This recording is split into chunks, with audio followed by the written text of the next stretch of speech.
구호를 좀 하나씩 외치면서 한 분씩 인사를 좀 들어볼까 해요. 인사를 하실 때는 한 분씩 그 자리에서 일어나서 자기소개를 하는 미션을 드리도록 하겠습니다. 아까 이렇게 열심히 연습하셨는데 제가 하나를 더 추가했어요. 지금 네, 즉석에서. 네. 아, 감독님이 역시 네, 선수를. 네, 저희가 밖에서 약간의 그 인사말을 준비를 했는데, 저는 빨리 할게요. 아자. 안녕하세요. 저는 더 납작 엎드릴게요를 연출한, 감독님. 대기발랄 유기농 감독 김영입니다. 반갑습니다. 저희 어른분들 제일 민망한지 네, 유심히 네, 들어주시면 감사하겠습니다. 네, 빌런부터 하시죠. 네. 네, 안녕하세요. 더 납작 엎드릴게요에서 빌런 역할 맡은 안과장 역 쩝쩝 박사 개구쟁이 안과장입니다. 이걸 그렇게 못 외우시 지금 15분 동안 연습하셨는데 이 정도입니다. 다음 GV 꼭 오세요. 더 잘하실 네, 거예요. 네네네. 네, 지금부터는 순서를 정하지 않겠습니다. 이분들은 너무 잘하시니까. 더도 섹시, 츤데레, 섹시, 츤데레 김대리 역할 김태미 손예원입니다. 반갑습니다. 네, 공감의 박수가 많이 나오네요. 도도 섹시 이런 네, 문구에도 네, 성공한 것 같습니다. 네, 네 팀장님 땅이 꺼지시는데. 네, 안녕하세요. 귀염, 푼수, 카리스마 장르입니다. 죄송해요. 다시 할게요. 네, 역할을 말했어. 안녕하세요. 귀염, 푼수, 카리스마 윤진희 팀장 역을 맡은 장르입니다. 반갑습니다. 근데 솔직히 지금 이제 캐릭터 이름을 얘기 안 하셔서 잠깐 틀린 것 같다 생각하고 다시 하셨지만 이거 장리호 배우님한테 그대로 적용해도 사실 맞잖아요. 여러분들 굉장히 카리스마 넘치시고 귀엽기도 하고 네네 푼수 근데 잘 알게 되면은 푼수 아니었어요? 너무 잘 들어. 네 알겠습니다. 그러면 다음 타자를 또 기다려보도록 하겠습니다. 네, 안녕하세요. 저는 단단 씩씩 컬러니 송혜인 역을 맡은 김영규입니다. 모션이 안 들어가서 한 번 더 드리겠습니다. 아, 그래요? 어떻게... 단단하게 씩씩하게. 단단 씩씩 컬러니 김영규입니다. 아니 저희가 모션을 얘기한 적 없었는데 이렇게 만들어가지고 다음 GV 때 하시면 될 것 같죠. 되게 이렇게 지금 날것의 것들을 보셨는데 여러분들 행운이십니다. 네. 어떻게 또 발전해 나가는지 확인해 주시면 좋을 것 같고요. 지금 제가 비밀을 하나 알려드리자면 이 모든 그 지금 문구는 장리우 배우님이 개발하셨습니다. 이건 뭐죠? 이유는 뭐예요? 이럴 수가. 네. 제가 한 건 아니고 각자 캐릭터에 맞게 스스로가 네, 역시 출판사 나와가지고 이런 것들을 좀 잘 만드시더라고요. 네. 가끔 저도 이제 저도 직장을 다녔었고 오래 그리고 이제 이렇게 일을 하면서 너무 잘 안 풀릴 때는 진짜 어디 절에 가서 좀 108배라도 하면은 이런 마음들이 마음속에 응어리 내가 싫어하는 사람들의 나를 괴롭힌 사람들에 대한 그 미움이 조금 가라앉지 않을까 이런 생각도 해보게 됐는데 진짜 어딜 가나 출근을 하는 일은 만만치 않고 이게 사찰이 진짜 직장이라는 것도 굉장히 신선한 어떤 반전의 이 영화의 가장 큰 반전의 코드가 아닌가 싶습니다. 그래서 제가 얼마 전에 직장에 관련된 출근에 관한 짤을 봤는데 이 얘기가 있었어요. 그러니까는 가난 때문에 해서는 안 되는 일이 뭐죠? 이거 혹시 들으신 분이 계세요? 그 질문을 했는데 어느 분이 출근이요라고 답변을 한 거예요. 그러니까 진짜 이 여러분들 오늘 왜 이렇게 많이 오셨는지는 사실 이제 이 영화를 이제 소문 듣고 오신 분도 계시지만 직장 생활에 대한 어떤 그런 애로사항들은 모두가 공감하고 그런 부분에 대해서는 같이 토로하고 영화를 또 만나고 싶겠다 이런 생각 하셨을 것 같다는 생각이 들거든요. 그래서 감독님 도대체 어떻게 이렇게 리얼 라이프를 잘 알고 구현을 하고 그리고 만들 생각을 하셨는지 감독님께 먼저 좀 획기적인 이제 아이디어의 이야기 출발점을 좀 들어보면 좋을 것 같습니다. 우선은 이 이야기의 시작은 사실 굉장히 편안한 자리에서 이 불교 출판사에 5년 다녔던 언니와 마주 앉아서 서로의 일에 대해서 약간의 토로를 하다가 근데 저 언니가 불교 회사에 다닌단 말이지? 근데 너무 재밌다. 그때는 이제 말로 들었을 때는 제가 좀 더 자극적인 이야기들이 많았는데 이 이야기를 만들면 좋겠다 이렇게 생각을 했고 가장 먼저 제가 이제 고라니 북스라는 독립 출판사를 운영하고 있어서 에세이로 먼저 썼어요. 에세이로 쓰면서도 영상화했을 때 너무 좋겠다. 이런 바람들이 되게 자연스럽게 이어져서 영상까지 오게 되었습니다.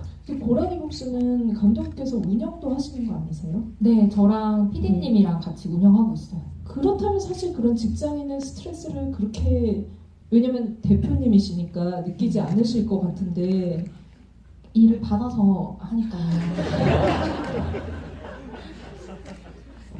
그렇죠? 네네.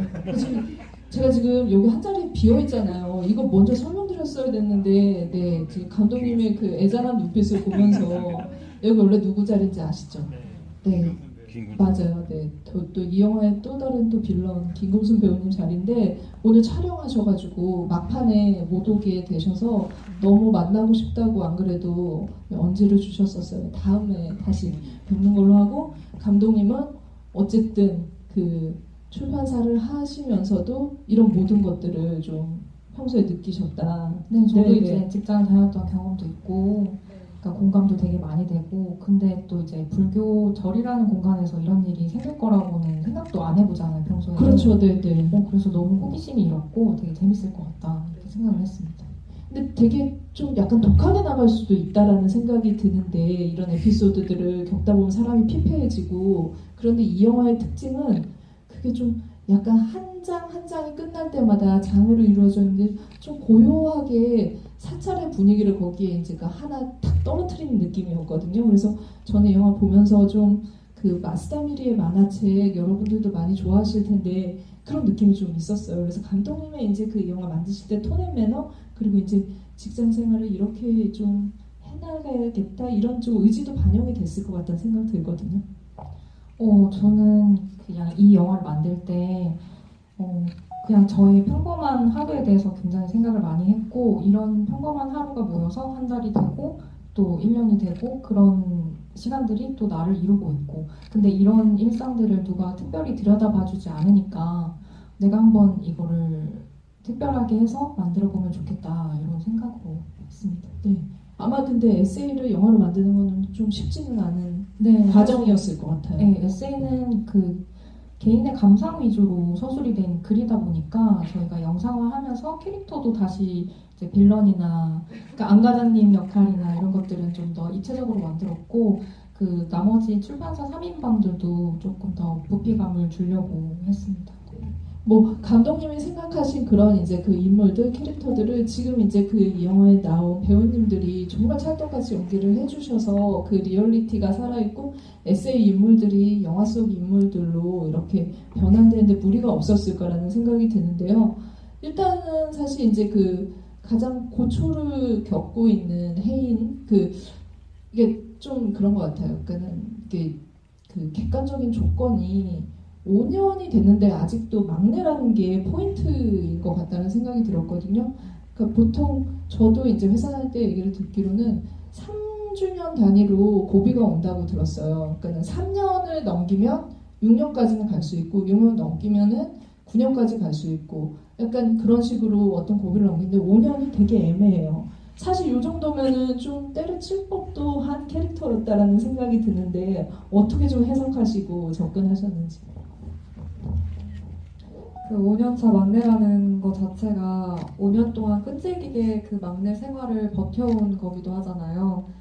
그래서 혜인이가 눈치를 보거나 상황을 살피는 거에서도 그게 단순한 어떤 인정 욕구나 그런 게 아니라 그저 정말로 자신의 삶을 잘 살아나가기 위해서 눈치를 보는 사람이라고 생각했어요.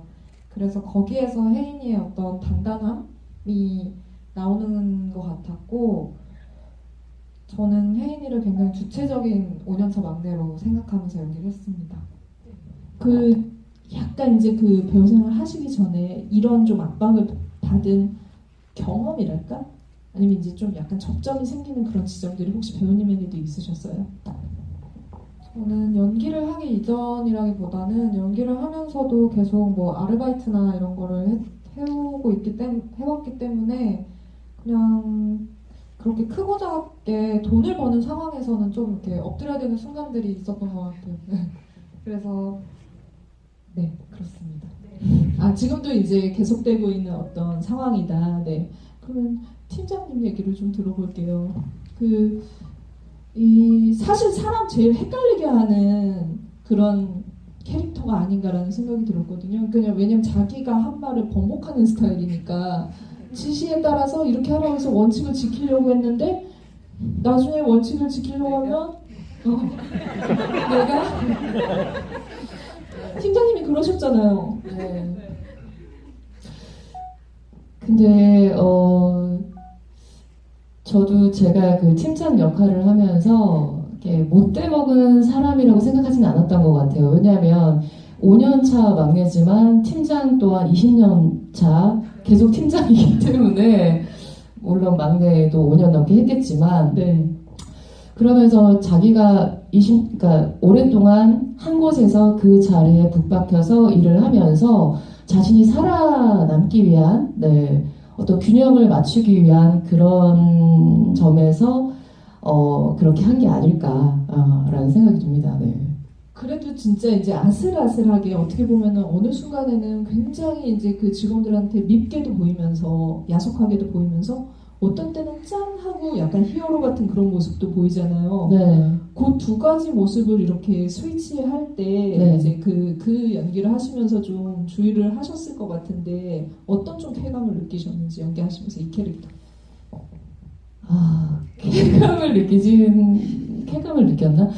그냥 제가 연기를 했다기보다 그냥 그 상황에 맞게 그리고 이 친구들과의 어떤 호흡에 맞춰서 한 것 같아요. 뭐 팀장은 이럴 때 세게 하고 이럴 때 뭐 나쁘게 하고 이럴 때 뭐 착한 척하고 이런 게 아니라 그냥 그 상황에 맞게 그리고 3명뿐이기 때문에 이게 3명이라는 그 작은 단위에서 오는 동료애가 있기 때문에 그러니까 책임자기 때문에 뭐 이게 나쁜 말이라든지 좀 이렇게 센 말, 그러니까 혼내는 이런 말들을 하지만 사실은 이 3명밖에 없기 때문에 이걸 챙기려고 노력하지 않았나.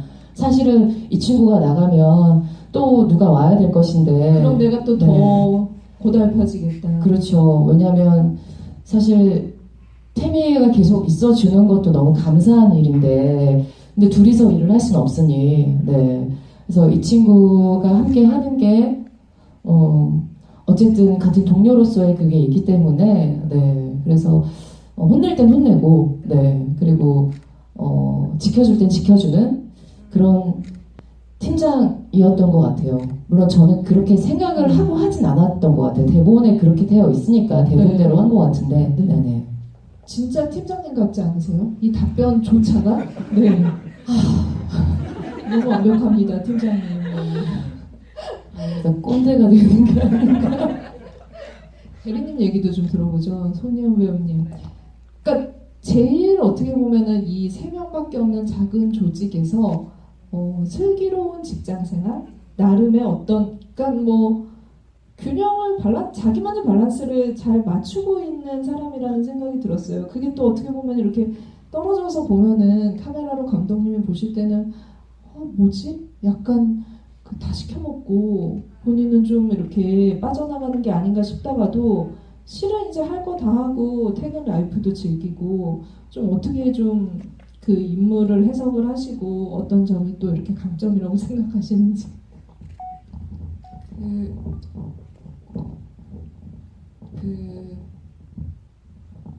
이거 말씀드려도 되겠죠? 제 전사가 원래 설정상 영화상에서 드러나진 않지만 태미는 돈이 많은 설정이었어요. 그래서 네. 이게 일이 뭐 좀 풀리는 것 같기도 하네요. 그래서 막 이게 물론 저는 그 설정이 되게 마음에 들었었거든요. 그래서 이 설정을 조금 이 캐릭터에 좀 그러니까 물론 드러나진 않지만 좀 녹여서 해보면 그러니까 언뜻 보면 진짜 아쉬울 거 없는 사람처럼 할 말 다 하는 사람처럼 보이기도 하고 근데 지금 제가 촬영할 때는 인지를 못했던 것 같은데 영화가 완성되고 나서 보고 나니까 태미가 뭔가 안 과장님께도 그렇고 그 금순 배우님 연하수에게 하는 말들도 그냥 태미 성격이나 돈이 여유가 있어서 또 있을 수 있겠지만 이 팀장님과 그리고 혜인이 서로 팀으로서 하나가 서로가 끈끈이 맺어져 있기 때문에 이 둘을 충분히 믿고 총대 메고 할 말들을 할 수 있는 사람이었구나라는 생각이 좀 영화가 완성되고 나서 좀 느꼈어요, 사실은.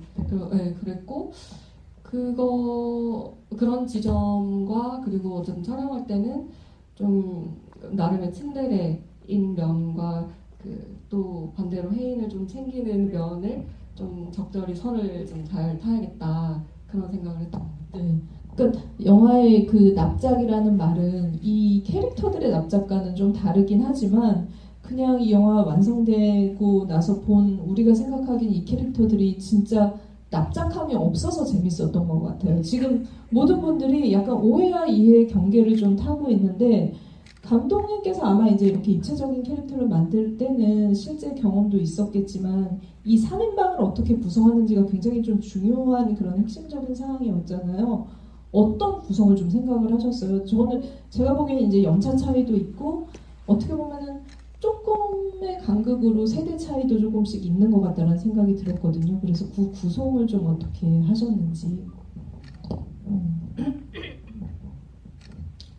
구성은 가장 그래도 핵심이 되는 지니 캐릭터를 중심으로 중간에 태미라는 약간 위아래로 자유롭게 오고 갈 수 있는 그런 츤데레 캐릭터를 두고 마지막에 5년씩이나 이제 막내 생활을 하면서 어떤 일의 내공이나 사회생활의 내공은 있으나 여전히 막내라는 위치에서 고군분투하는 이 역할 이렇게 해서 약간 3단계 정도로 생각을 했던 것 같고 배우님들 캐스팅할 때는 전작들을 많이 살펴봤던 것 같아요.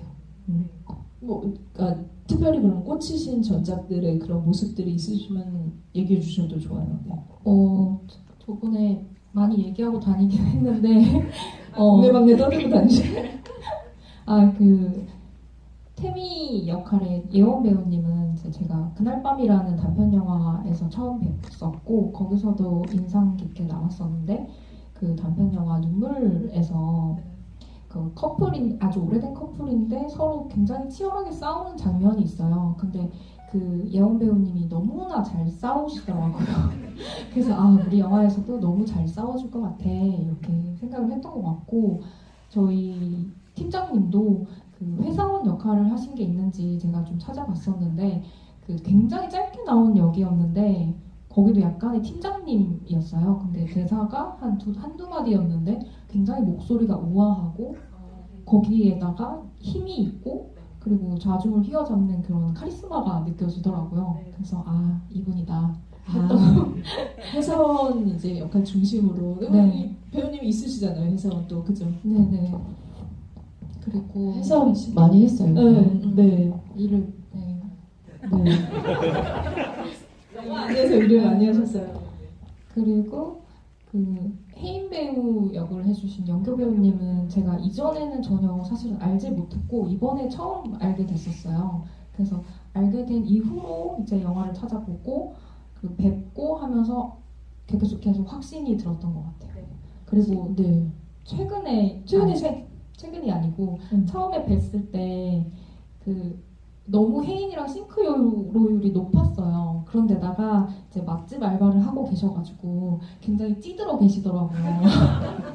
그래서 그 부분도 좀 좋았습니다. 네. 그러면 이제 두 분은 어쨌든 이제 좀 약간 그런 이제 그러니까 돈이 필요해서 그래도 직장을 다녔고 여기 지금 집이 좀 부유하신 분도 있고 빌런으로 좀 넘어갈게요. 네. 좀 절실하신 거죠, 직장을 다니는 게. 왜냐면 좀 기러기 아빠 같은 그런 설정도 있고 울분을 터트리는 그런 부분들도 있는데 사실 같은 공간에 있고 같이 일하면은 사실 힘드신 분인 거는 좀 그 캐릭터가 차마 말을 못 읽겠어요. 알고 계셨죠? 네네. 네, 어떻게 너무- 비춰질지. 네, 너무 캐릭터를 잘 보신 것 같고요. 네.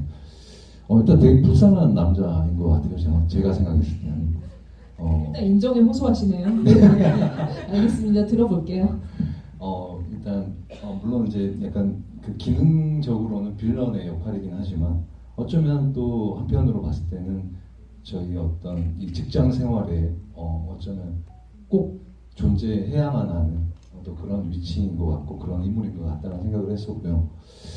그런 의미에서 어쨌든 이 안 과장은 또 기러기 아빠라는 설정을 또 가지고 갔었기 때문에 뭔가 이 어쩌면 겉보기에는 혜인을 되게 좀 이렇게 압박하고 뭐 이렇게 좀 잔소리를 많이 하는 것처럼 보이지만 어쩌면 이 안 과장도 혜인과 같은 시절이 있었을 것 같다는 생각도 했었고요. 네네. 네, 그러면서 이제 자기가 안 과장 같은 빌런이 되기까지 설마 진짜 혜인처럼 했을까요? 이게?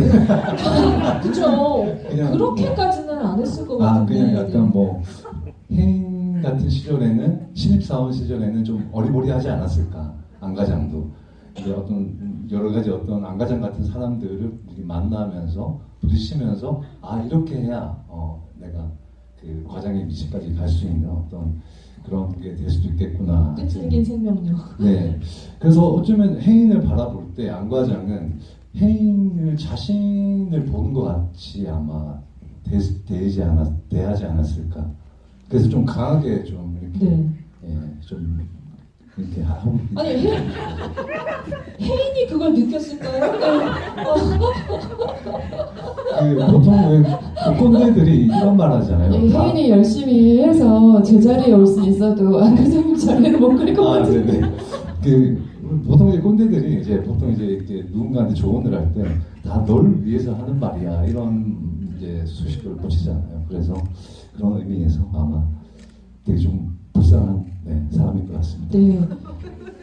뭐 좀 약간 좀 설득이 되신 분들 박수 한번 주세요. 네. 죄송합니다. 아니 연규 배우님이 보기에 직장 5년 차고 여기서는 어쨌든 막내고 모든 디렉팅을 좀 받아야 되는 입장에서는 좀 어떻게 보셨어요? 이 직장 생활에 어떻게 보면 계속 거기 안에 물들어 있고 자기 거는 좀 챙기는 그런 사람들? 일단 5년 동안이나 이 막내 생활에서 버틸 수 있었던 건 그런 사소한 힘듦이 사소하지 않겠지만 그런 힘듦도 있었지만 그래도 나름의 사이가 좋았다고는 생각했어요. 이 3인방이. 네. 같이 왜냐면 결속하게 하는. 먹을 거를 생각한다거나 뭐 커피를 마신다거나 이런 것도 사회생활의 일부이지만 그게 정말로 이 사람들을 싫어하고 그런 상태는 아니었던 것 같아요. 혜인이는. 다만 안 과장님 제가 이게 사실 기억이 나는 게 촬영을 하면서 혜인으로서 진심으로 울컥했던 장면이 제가 있었는데 와 진짜 궁금하다. 네네. 그게 짐작은 가지만. 그게 그냥 안 과장님이 사회생활이라는 게 이렇게 FM대로 하면 안 된다라고 하시는 장면이었거든요.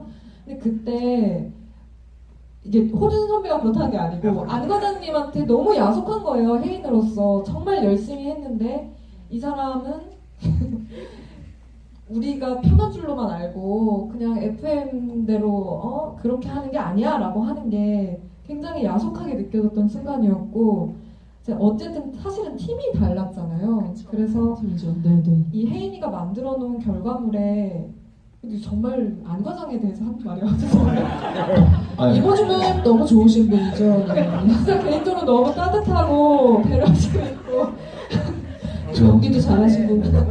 저 착한 사람입니다. 네. 그리고 사실 이제 뭐 감독님이 이 얘기를 뭐 이제 첨언을 해주시겠지만 사실 저는 이 영화의 두 명의 빌런 그 이제 보살님과 안과장님이 정말 연기를 잘하지 않으면은 굉장히 겉돌 수 있는 캐릭터고 영화적으로 좀 만들어서 뭔가 이렇게 우리가 보기에는 아 이거 가짜 같아 이럴 텐데 너무 연기를 잘하시는 분들을 캐스팅을 하셨어요. 그리고 이제 그만큼 이 인물들이 입체적으로 보여야 되는 그 미션에 굉장히 이제 그 공을 들이셨을 것 같은데 이 영화에 어떤 이제 그 인물들을 괴롭히는 느낌을 주는 이런 캐릭터를 만드신 이유도 좀 감독님께 청문을 들어보도록 하겠습니다. 일단 이 캐릭터를 만들 때는 호준 배우님이랑 되게 이 인물의 호흡이라든지 대사의 길이라든지 아니면 사투리를 얼마나 섞을 것인가에 대해서도 얘기를 나눴었던 기억이 나고 그리고 저희가 실제 절에 가서 일하시는 각각의 역할에서 일하시는 분들을 많이 참고를 했었고 사실 그 종무소는 사람들을 맞이하는 부서라서 굉장히 이제 서비스직에 가깝거든요. 그래서 약간 여기 스마일 배지를 직접 달고 계시더라고요. 그래서 그거를 실제 있었구나. 그게. 그래서 네. 고스란히 가지고 와서 입혔고 그리고 기러기 아빠라는 설정을 둬서 약간 온 사무실을 CCTV처럼 조금 그러니까 모자란 애정이나 이런 것들을 좀 더 이제 많이 펼치시는 그런 분이고 그리고 먹을 수 있는 순간에 잘 먹어두자라는 그런 신조를 가진 사람으로서 이제 먹을 게 있으면 젓가락부터 이렇게 까고 본다 이렇게 설정을 했었어요. 약간 거의 우리 집 강아지 같은 네, 먹을 거 있을 때는 그 강아지도 네. 처음에 이렇게 먹다가 그 팀장님한테 혼나는 장면이 있어요. 거기서 저희가 이제 요구를 했던 게 강아지처럼 혼이 났으면 좋겠다. 그래서 그때 약간 귀엽지 않았나요? 자꾸 그런 거 강조하지 마세요. 죄송합니다. 네. 근데 감독님 스마일 배지는 진짜 실제 인물에서 그러니까 가져오셨다고 하셔서 그분 어떻게 보셨을지 궁금하긴 한데 그 멜빵을 한 거에 대한 저기 배우님의 소감을 좀 소회를 그 의상은 어떠셨는지. 그래서 저는 사실 좀 전형적인 빌런을 생각하고 현장에 갔었는데 이제 멜빵 바지를 의상이라고 하시면서 스마일 그거를 배지를 달게 해주시더라고요. 그때 내가 준비했던 캐릭터가 아니구나. 좀, 되게 어쩌면 되게 귀엽게 보일 수 있는 지점들을 좀 살려야겠다 라면서 라고 생각하면서 좀 가볍게 생각했던 것 같습니다. 좀 라이트하게 갔으면 좋겠다 네. 생각했던 것 같아요. 네. 그래서 사실은 심각하게만 흐를 법한 이야기가 사실 이 영화에 굉장히 그 웃음 코드로 작용을 하고 페이소스가 넘치는 그런 이제 그 영화로 완성되지 않았나 싶은데요. 사실은 이제 오늘도 이 자리에 이렇게 같이 모이셨기 때문에 저는 이제 그 사찰에서의 촬영의 경험도 너무 좀 소중하고 재밌지 않았을까? 그리고 이렇게 같이 이전에 이제 제가 여러분들이 없을 때 같이 만나 뵈니까 이분들이 너무 결속력이 끈끈하세요. 같이 이제 몇 개월 동안 생활한 것 같은 그런 느낌들이 너무 물씬 나서 굉장히 그 현장이 좀 약간 그때 봤으면 좋았겠다라는 생각이 들었거든요. 장유 배우님 현장을 좀 이렇게 총괄하는 그런 네, 팀장님으로서 좀 어떤 사찰에서의 그 촬영 때에 기억나는 그 순간들 있으시면 좀 같이 풀어주시면 좋을 것 같아요. 네, 근데 저희가 되게 오래 촬영한 것 같은데 한 10일 넘게 촬영은 길게 하지 않았고요. 저도 한 4, 5회차 정도 했던 것 같은데 사찰도 하루 이제 건너가서 찍었던 거였고 그냥 모든 것을 통틀었을 때 그때 촬영할 때 날이 너무 좋았어요. 네. 가뭄이라고 하긴 했는데 그 시골에서 촬영할 때 그 시골 논밭길 이제 저희끼리 촬영 끝나고 걷는 것도 좋았고 그리고 첫 촬영을 갔을 때 제가 이제 새벽에 운전을 해서 그러니까 거기 이제 가 있지를 못해서 새벽에 운전해서 갔는데 이제 두 친구들이 있었는데 그냥 가자마자 그냥 반야신경 외우고 제가 막 외우면 둘이 따라하고 대사 이제 대본 하면은 서로 같이 쳐주고 그냥 그게 자연스럽게 됐던 것 같아요. 뭐 날이 좋아서 그런지 모르겠지만 운명적으로 그래서 스스럼 없이 친해져서 그 친한 기운을 받아서 촬영을 하게 된 것 같아요. 그래서 사실은 정말 촬영 속에 있는 그 캐릭터보다 촬영에 임하는 저희 배우 셋이 그리고 원준 배우님도 금순 선배님도 너무너무 재밌게 촬영을 했어요. 네. 그리고 저희 PD님 여기 계시지만 그 날이 좋은 만큼 밥도 너무 맛있었어요. 진짜. 진짜 비빔밥. 네. 제가 영화 촬영을 하면서 그렇게 맛있는 밥들을 대접받은 적이 거의 처음인 것 같아요. 네. 너무너무 맛있고 너무 그러니까 정성 들여서 밥을 준비해 주셔서 너무 감사드리고 그래서 그냥 촬영하는 어떤 작업 현장 저의 직업이잖아요. 배우로서 그 직업을 임하는 현장이 너무너무 좋아서 네, 재밌게 촬영했던 기억이 납니다. 네. 출근이 즐거웠다. 네네. 네. 손희영 배우님도 좀. 네. 근데 지금 팀장님이 말씀하신 소리랑 아주 비슷해요. 저희는 경북 의성에서 촬영을 주로 했고 사무실 장면을 거기가 말씀하신 것처럼 마늘이 유명하고 저희가 그 계절이 가을쯤이었던 것 같아요. 초가을 이렇게 벼가 이제 노랗게 익어가는 과정에 있는 중에 저희가 촬영을 했어서 실제로 약간 초록빛이 돌던 벼들을 약간 노랗게 됐을 때쯤에 촬영이 끝났어요. 그 며칠 사이에. 근데 그 길을 촬영이 좀 일찍 끝나는 해가 아직 떠 있을 때쯤에 끝나는 날에는 거기 맛있는 카페가 또 논밭 뷰인 카페가 있었어요. 그래서 휴차 때는 거기서 다들 자고 일어나서 카페 가보면 거기 다 모여서 커피 한잔 하고 있고 네, 그리고 뭐 논밭 뷰 걸으면서 이제 보면서 산책하고 그리고 한 번은 그 동네 장날이 서서 촬영 끝나고 저희가 그 의성 수제 맥주를 팔아서 그거를 한 잔씩 손에 들고 논밭을 또 산책을 하면서 걸었던 요 셋이서 팀장님 죄송해요. 죄송해요. 네, 저희 셋이서만 한번 그렇게 맥주 먹고 회식 아닌 회식처럼 한 것도 너무 기억에 남고 사실 저희 리딩 한 번밖에 안 하고 현장에 모였던 거거든요. 근데 희한하게 그냥 첫 촬영 날부터 이 사람들이 너무 마음이 편하고 좋았어요. 현장에 있는 모든 스태프들까지 다. 그래서 정말 제가 뭐 나름 연기 몇 년 해왔지만 정말 손에 꼽게 아주 드물게 행복한 현장이었다고는 진짜 자신 있게 말씀드릴 수 있어요. 네, 사찰의 그 풍요로움 느끼셨네요. 안 과장님 사연 듣지 않겠습니다. 아니 안 과장님은 이제 저희 이제 말씀해 주십시오. 네 회식을 한번 시켜주시기도 했었고 네 너무 잘 챙겨주셨어요. 알겠습니다. 네, 한 말씀 네 준비하신 말씀하셨는데.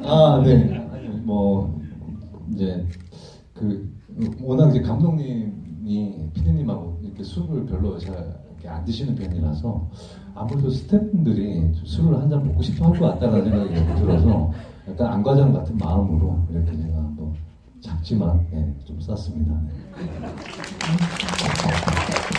사실 이게 기묘하게 그날 마침 또 팀장님이 안 계신 날이었어요. 네. 팀장님이 없는 일부러. 일부러.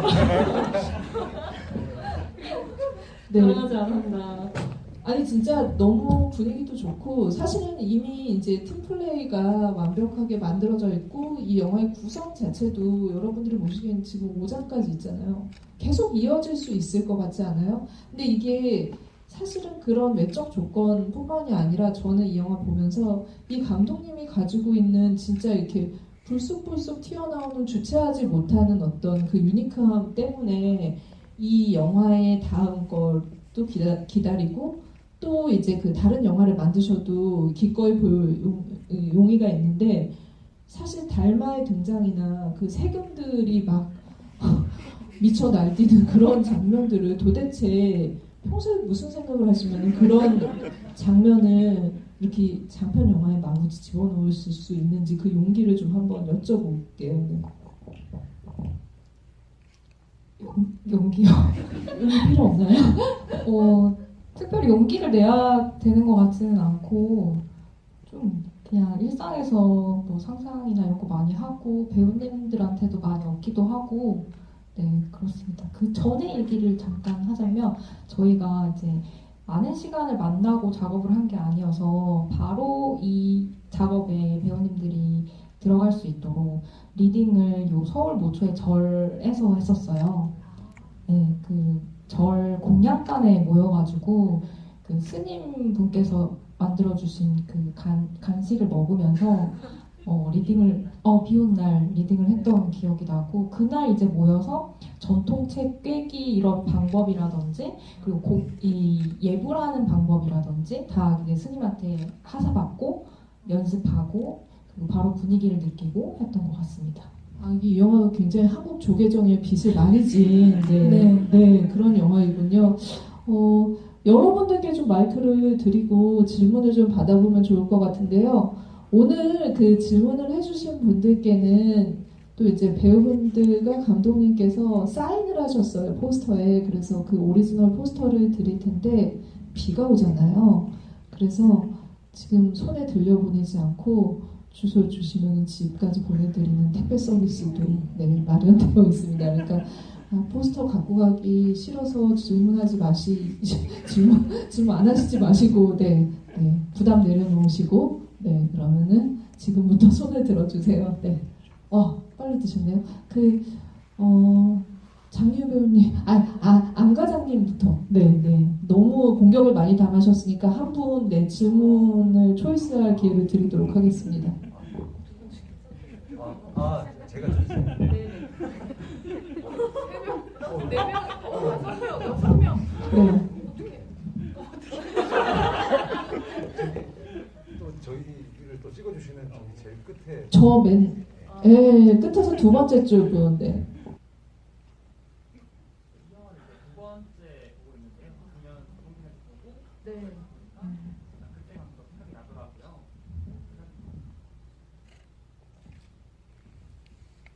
정동진 때 땡그랑 동전상 받았잖아요. 네네. 그때 동전 넣으셨어요? 그럼요. 당연히. 네네. 네, 감사합니다. 네. 이제 그때 보고 지금 봤는데 그때 이제 못 봤던 부분들이 오늘 또 새로 보이긴 하더라고요. 보기도 하고 일단 이모준 배우님께 이제 질문 드리고 싶었던 게 혹시 그 쩝쩝을 혹시 있는지 궁금합니다. 쩝쩝을 어떻게? 다시 한 번. 네. 쩝쩝을. 쩝쩝 하시는 상황을 이제 네. 어떤 참고한 게 있는가 참고. 아니면 이제 어떤 생각으로 이제 그렇게 되신 건지 궁금합니다. 네. 사실 제가 이렇게 음식을 잘 가리지는 않지만 저는 근데 막 급하게 먹지도 않거든요, 사실. 근데 이제 안과장은 이제 급하게 먹어야 되고 뭔가 진짜 이 떡볶이를 못 먹어서 큰일 날 사람처럼 먹어야 될 것 같은데 일단은 좀 어떻게 먹으면 가장 좀 진상처럼 보일까라는 고민으로 좀 그냥 철판 깔고 그렇게 먹었던 것 같습니다. 네.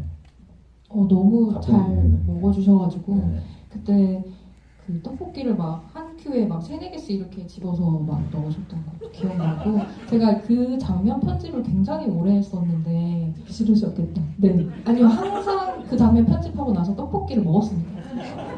네 너무 잘 드셔가지고 근데 그 장면 촬영하고 이제 가장 미안했던 사람들은 여기 앞에 이분 계시는 세 분한테 되게 미안했죠. 너무 많이 튀어서요. 이렇게. 네. 그래서 죄송합니다. 아니 배우님 진짜 그 촬영할 때도 많이 튀었어요. 네, 연기에 많이 도움이 됐습니다. 네. 원래 쩝쩝이 자기는 아는데, 그러니까 자기는 잘 모르더라고요.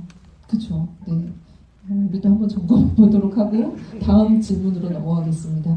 와, 누구 드릴까요? 네, 장윤 배우님 아까 네. 아, 네네. 맨 앞줄 분, 네, 드리도록 하겠습니다.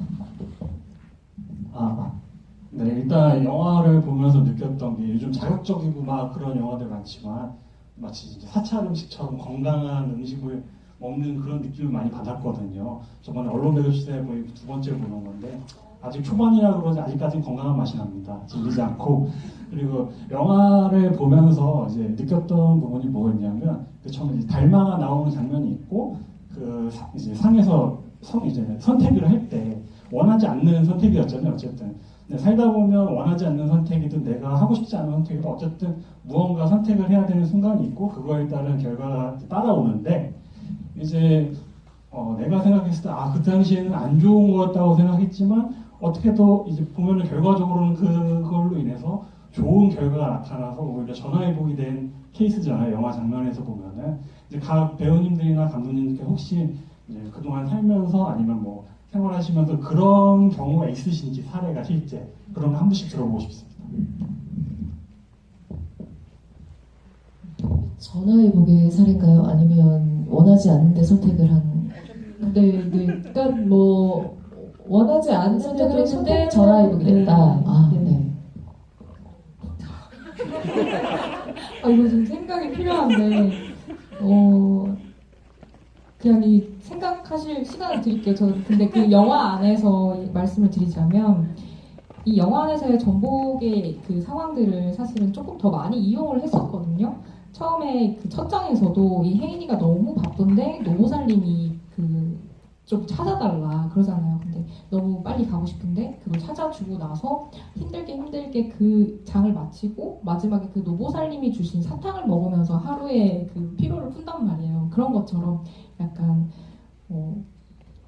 손바닥 뒤집듯이 이렇게 달라질 수 있다. 네, 자 이쯤에서 마이크를 넘겨보겠습니다. 어디로 넘기실 거예요? 네, 바로 혜인. 사실 지금 구체적으로 어떤 사례가 생각나진 않는데 저는 저한테 일어난 모든 일과 일이 다 좋은 일로 연결된다라고 믿는 주의예요. 그리고 어떤 선택을 빨리 하고 그 선택을 좋은 선택으로 만들 수 있는 것밖에 할 수가 없다라고 생각을 해서 뭔가 당장에는 좀 안 좋게 보여도 결국에는 좋은 쪽으로 가고 있을 거야 라고 평소에 생각을 합니다. 그래서 어떤 구체적인 사례가 지금은 생각나지 않는데 엄청 많겠죠. 네. 그런데 그런 순간마다 이제 또 이 지금 말씀하신 좀 원칙을 적용을 네, 그래서 특별히 어떤 게 굉장히 안 좋았다라고 생각하지 않는 편인 것 같아요. 최근에 제가 이사를 했거든요. 근데 제가 되게 고통스러웠어요. 그 과정이. 그런데 결과적으로는 굉장히 좋은 집에 오게 된 것 같고, 그리고 그 일이 있었기 때문에 지금 이 집주인분과 이 상황에 굉장히 크게 감사할 수 있게 됐거든요. 그래서 그런 식으로 좀 그것도 전화위복이라면 전화위복의 어떤 상황인 것 같습니다. 네, 팀장님. 네, 연교 배우가 이사한 거 동안 생각이 나는데 제가 연교 배우한테 그러니까 주인 이사하기 전 원래 살고 있는 집주인이 이제 못되게 굴어서 너무 힘들어하길래 처음에는 맞서 싸워라 그러다가 여기 생각해 보니까 그러니까 저도 최근에 교통사고를 당했는데 어떻게 하다 보니까 제 잘못이 아닌데 이제 뒤집어 쓰게 됐어요. 택시 기사분한테. 근데 그런 생각이 들더라고요. 제가 그거를 갚아봤자 뭘 할까. 그러니까 물론 택시 기사님이랑 싸운 건 아니고 택시 회사랑 싸웠지만 그렇게 자기만 알고 그렇게 하면 나중에 똑같이 당할 것이다. 저는 그런 생각이 있는 것 같아요. 그래서 내가 너를 뭐라고 하지 않아도 사람들에게 나쁘게 하면 너도 당할 것이니 그리고 나는 너한테 당한 만큼 또 다른 복이 올 것이니 그냥 참고 참는 것도 아니죠. 그냥 그냥 흘러가게 두는 거죠. 그래서 그거를 나중에 연기배우한테 전화해서 그냥 주인 아줌마가 해달라는 대로 해줘라. 그분은 나중에 또 그런 일을 당할 것이고 너에겐 더 좋은 일이 생길 것이다. 네, 이렇게 말했던 것 같아요. 네. 관세음 모살. 네, 마이크 넘기도록 하겠습니다. 두 분이서 서로 지금 화면에서 알게 하는 거였군요. 모든 분께 질문 주셔서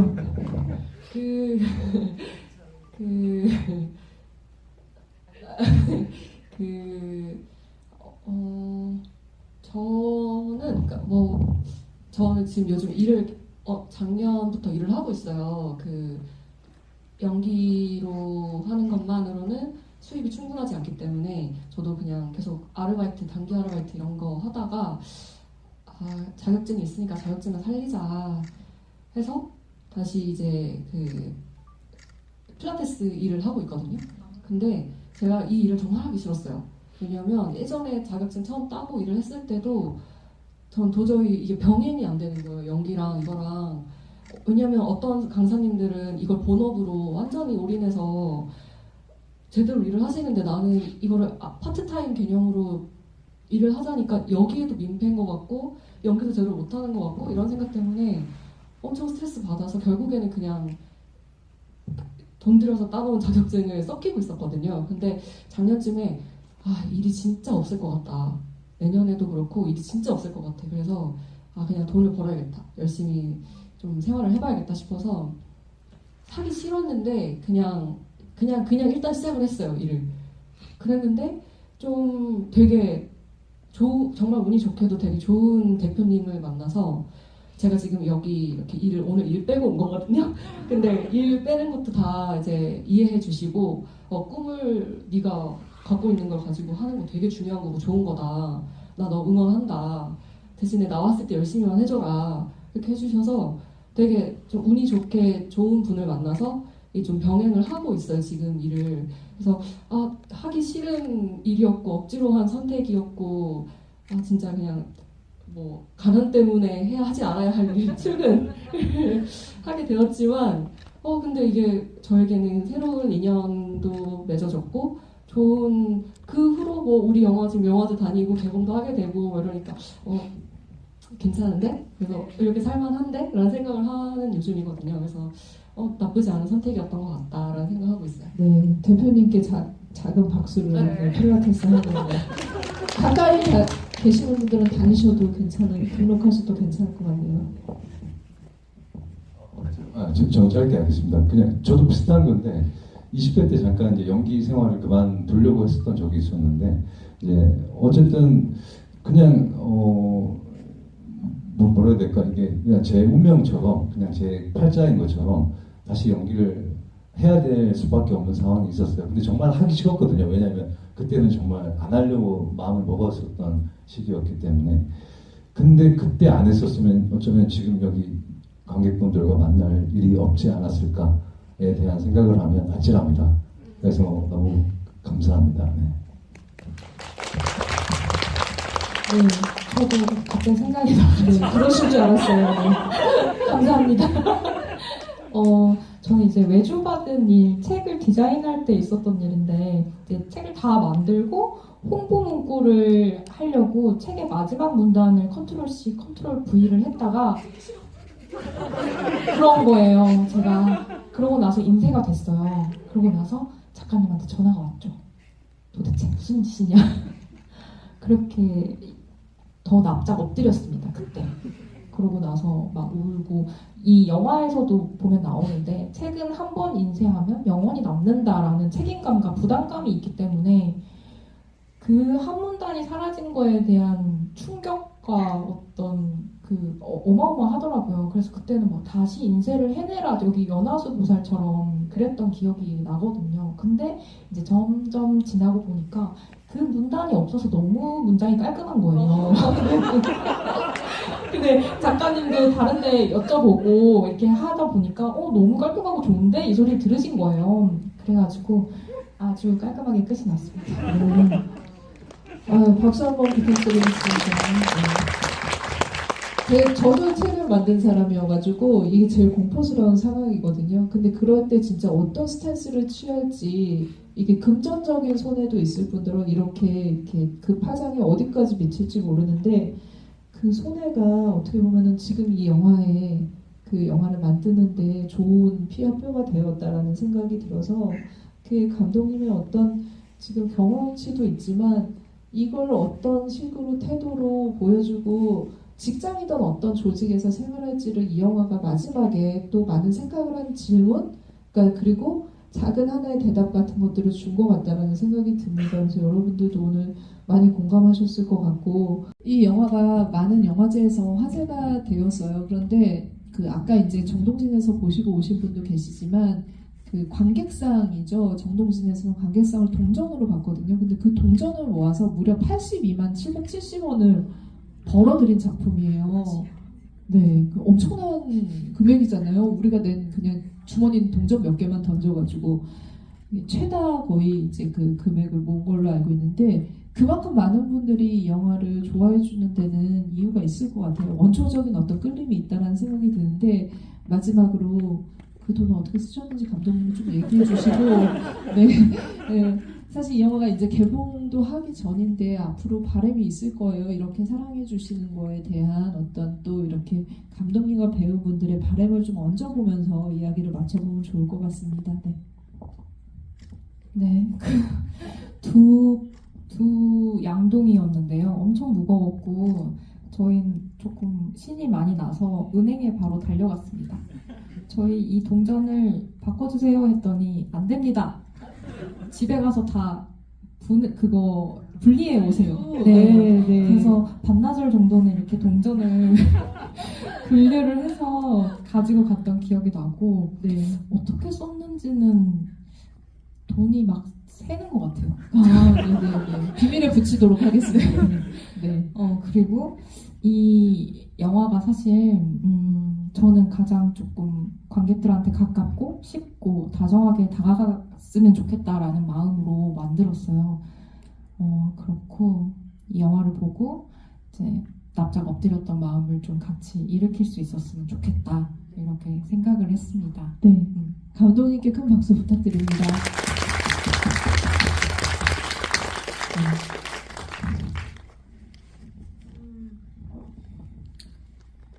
이 영화를 사실 영화라는 게 관객이 봐주면 그만큼 기쁜 게 없잖아요. 어떤 작품이 만들어졌을 때 봐주는 사람이 있어야 또 그것도 빛이 나는 것 같은데 감독님이 이 영화를 많은 분들에게 소개하고 개봉까지 이어갈 수 있도록 그 많은 노력을 했다는 걸 알고 있어요. 봐왔거든요. 그래서 이런 시간이 왔다는 게 굉장히 기쁘고 그리고 개봉관 수가 그렇게 많지 않은 걸로 알고 있는데 제가 그거에 약간 아쉽다 이런 마음을 갖고 있다가 어떤 기자분께서 개봉관 수가 많지 않은데 특별한 관객이 되고 싶은 분들 모여라? 그러니까 네. 되게 멋있게 써주셨는데 네. 그 개봉 관수가 많지 않기 때문에 더 특별한 관객이 되실 수 있다라는 취지였어요. 찾아서 와야 되니까. 네. 그래서 이게 아까 말씀해 주셨던 것처럼 어떤 전화위복처럼 생각의 전환을 좀 만들어주는 계기가 됐었고 그래서 특별한 관객분들이 좀 더 보편적인 관객 됐으면 하는 게 저의 바람이거든요. 그래서 많이 재밌게 보셨다면 많이 입소문 내주셨으면 감사드리겠고 오늘 비가 진짜 많이 오는데 이렇게 자리해 주셔서 또 감사드리고 저희 정말로 재밌게 찍어가지고 저는 행복합니다. 네. 박수 부탁드리겠습니다. 네, 우선 저희 영화가 개봉해서 너무 기쁘고요. 그리고 저희 영화를 이제 두세 번 계속 보러 오시는 분들이 많으신데 특히 그분들 너무 감사드리고요. 그러니까 좀 신기한 것 같아요. 그러니까 영화를 찍으면서 이렇게 재밌게 행복하게 그리고 싸우지 않고 이렇게 즐겁게 촬영한 적이 거의 없는 것 같은데 영화 현장도 뭐 일이니까.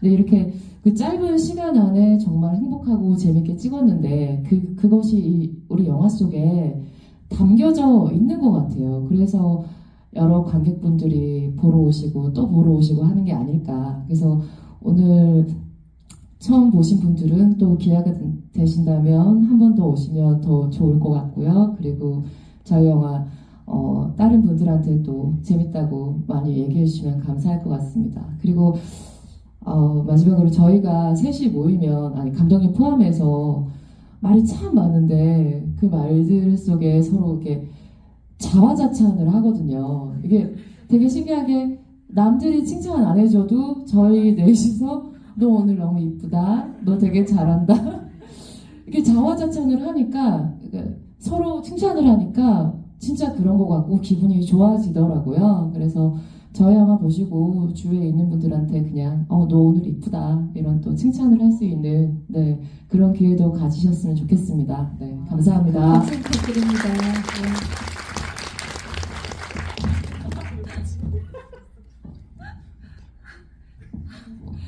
네, 앞에 말씀하신 것처럼 저희가 자화자찬 진짜 잘하고 저희 영화를 저희가 너무 좋아해요. 그래서 뭐 GV 지금 뭐 보셔서 느끼셨겠지만 서로를 되게 좋아하고 저희 영화를 되게 사랑하고 아끼거든요. 그래서 근데 이 마음들이 아마 관객분들께도 충분히 잘 전달됐을 거라고 생각하고 영화 보시면서 공감도 되셨다가 짠하기도 했다가 위안도 받았다가 하셨을 거라고 추측해요. 그래서 이런 마음들 잘 주변에 이제 소문 좀 내주셨으면 좋겠고, 아까 저희 오늘 약간 키워드 된 것 같은데 전화위복 약간 이런 것들이 키워드가 된 것 같은데, 저희 영화는 그러니까 세상에 저는 나쁘기만 한 선택이나 결과는 없다고 생각을 하는데 저희 영화는 결단코 좋은 선택이지 않을까.